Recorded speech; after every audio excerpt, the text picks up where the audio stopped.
अगर आपको भी यहाँ पे दर्द होता है, या आपको चक्कर आता है, या आपको बार बार दर्द होता है सिर में हर दूसरे दिन तीसरे दिन, या फिर अगर आप ऊपर देखते हैं तो अगर आपको हल्का हल्का डिज़ी फील हो रहा है, चक्कर जैसा आ रहा है, तो ये सर्वाइकल की वजह से ही है।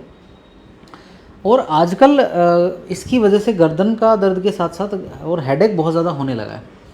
ज़्यादातर मामलों में ये बता दिया जाता है कि ये आपको माइग्रेन है, बट रिसेंट स्टडी से पता लगा है माइग्रेन सिर्फ 18% मामलों में होता है।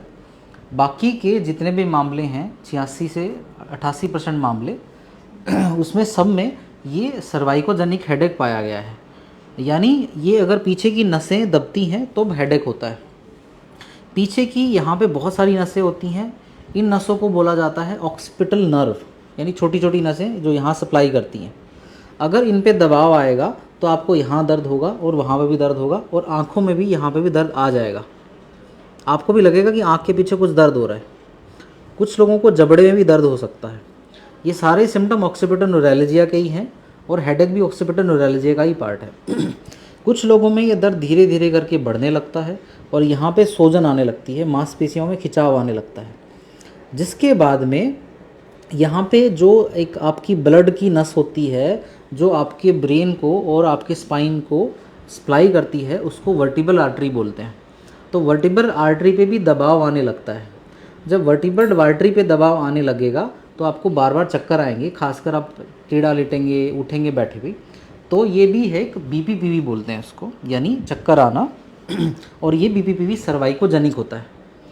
तो यानी सर्वाइकल की वजह से ही हेडेक होता है और सर्वाइकल की वजह से ही चक्कर आते हैं। तो आज हम खोलने वाले हैं सबसे ऊपर वाली वर्टिब्रा को, C1 को, सबसे ऊपर का जो मणका होता है। अगर इस मणके को फ्री कर दिया जाए तो ये नसें बहुत ही जल्दी से फ्री हो जाती हैं, इनके अंदर बहाव दोबारा बन जाता है और आपका हेडेक चुटकियों में गायब हो सकता है। राइट, आज इसका हम डेमो करके दिखाएंगे आपको।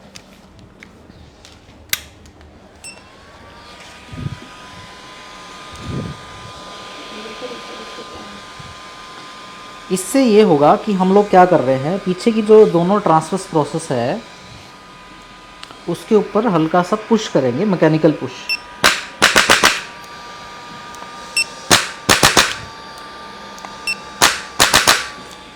ये मांसपेशियों को हल्का करने के लिए करा गया है। लेट जाए सीधा,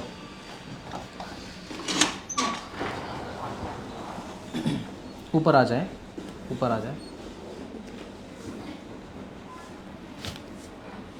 अब ये जो मणका खोपड़ी के नीचे वाले हिस्से पे अटैच होता है, यहाँ पे ये मणका टाइट रहेगा तो यहाँ की सारी नसें दबेंगी जो पूरे ब्रेन को सप्लाई करती हैं, ऊपर वाले पार्ट को सप्लाई करती हैं, जबड़े को सप्लाई करती हैं।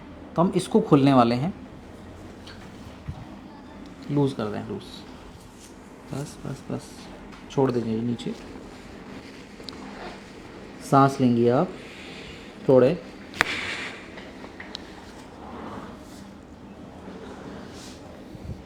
इस तरफ से हमने सबसे ऊपर वाले मणके को खोला, इस तरफ से हम तीसरे मणके को खोलेंगे।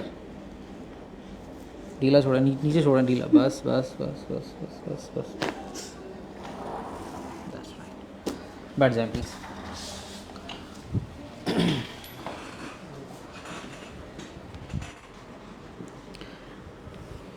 अब हमने ये देखना है कि दोनों मणके बराबर है या नहीं है।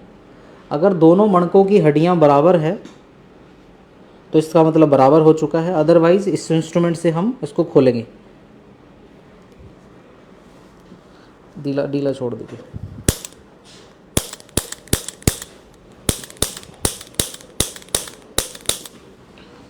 घुमा के देखिए, दोनों तरफ फ्री है, गर्दन अच्छे से घूम रही है। ऑलराइट, तो मैं आपको एक स्केलेटन पे, स्पाइन पे करके बताता हूँ ये क्या प्रोसेस रही है।